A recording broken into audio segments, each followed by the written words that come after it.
Yes. Probably just correct. Standard Media have put out that he said 1912 is when he started using computers. I just want him to clarify on record so that Standard Media doesn't play around with it. He was not born 1912. Yeah, I know. He's only 60. He was born in 1961, but Standard Media have said he started using computers in 1912. That's what they have reported. So he just needs to just say. Mr. Speaker, I had said earlier that I had issues with the Standard and I took them to court and made a little bit of money. So surely I was not around 1912. But if they don't withdraw, I shall do what is necessary, Mr. Speaker. I thank you. We'll simply tell the country when you started using computers. Yes, I had said here, and it's on record, Mr. Speaker, that it was 1992. Yes. And I remember it very well. That's because what that time Somalia had just gotten into problems. Where did the Standard pick 1912? So probably he had 12 instead of 92. We just encourage let's not escalate it. We encourage you, gentlemen of the media, be as accurate as you can in reporting what is going on here. Because Kabogo didn't say 1912, and if he did, I would have stopped him. Because that would have been a crude misinformation. Honorable Kabogo, there's one more Kenyan called Muhuyo,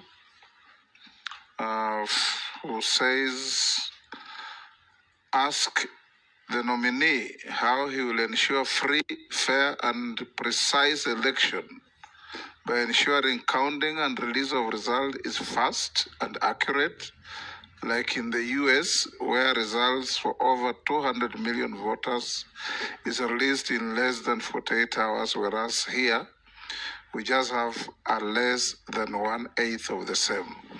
He's also, of course, not factually correct, because we know the case of Florida in the US. Yes, you can answer.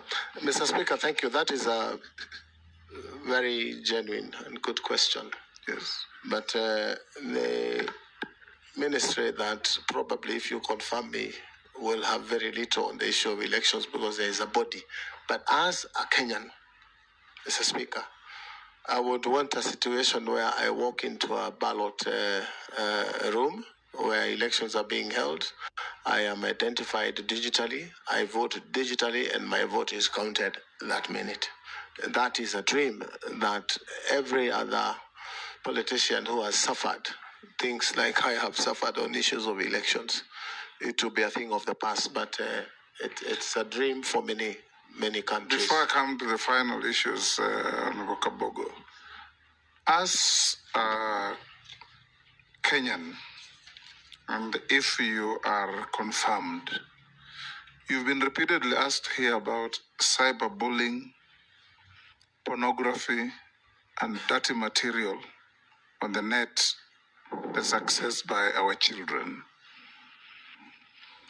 We were in Australia in October, and the Prime Minister of Australia was moving a bill, the Prime Minister himself, to curtail access to social media by under 16s because of these kind of reasons.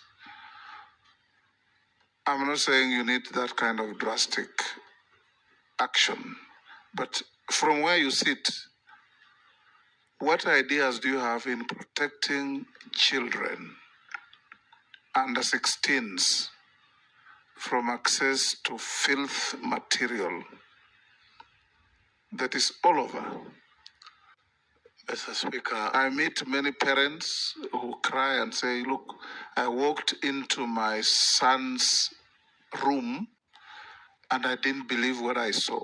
How old was your son? 7. I walked into my daughter's room. I didn't believe what I saw. How old is your daughter? 10.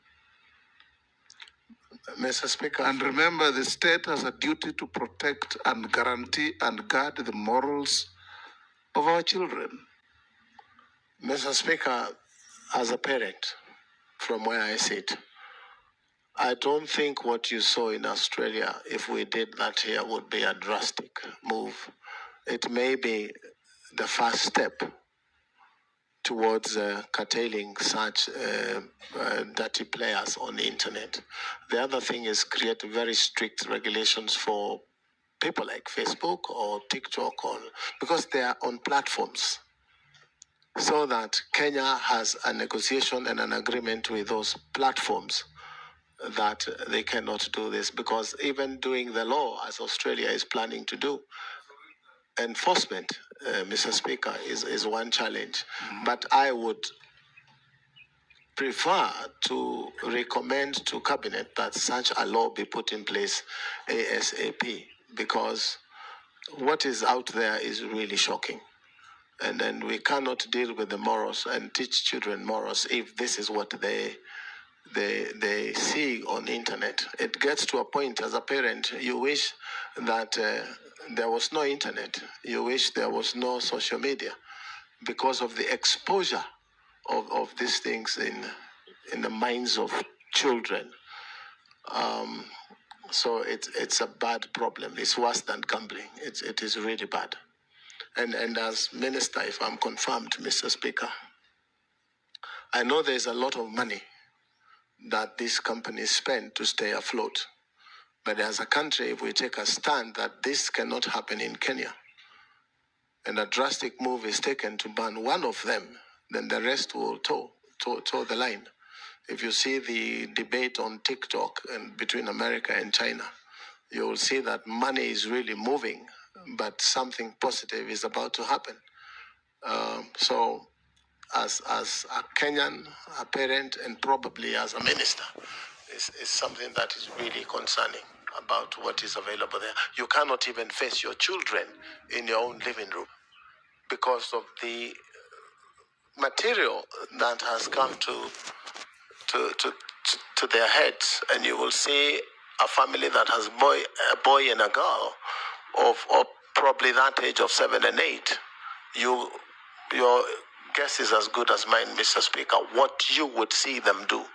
And it is killing for a parent to be able to deal with such a thing. Thank you, nominee. I will now ask you a few other questions. You told us how hardworking you are and how much money you have made. What's your net worth in terms of assets, houses, land, Speaker, cash, and bank?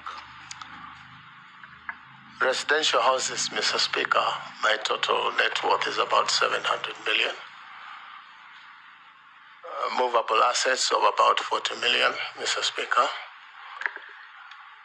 Land and farm, about 756 million, Mr. Speaker. Cash and current assets of about 64 million, Mr. Speaker. Beg your pardon. And interest and shares in companies, approximately 1.5 billion. So a total of about 3.01 billion, Mr. Speaker. Yes. Conservatively, Mr. Speaker. Conservatively.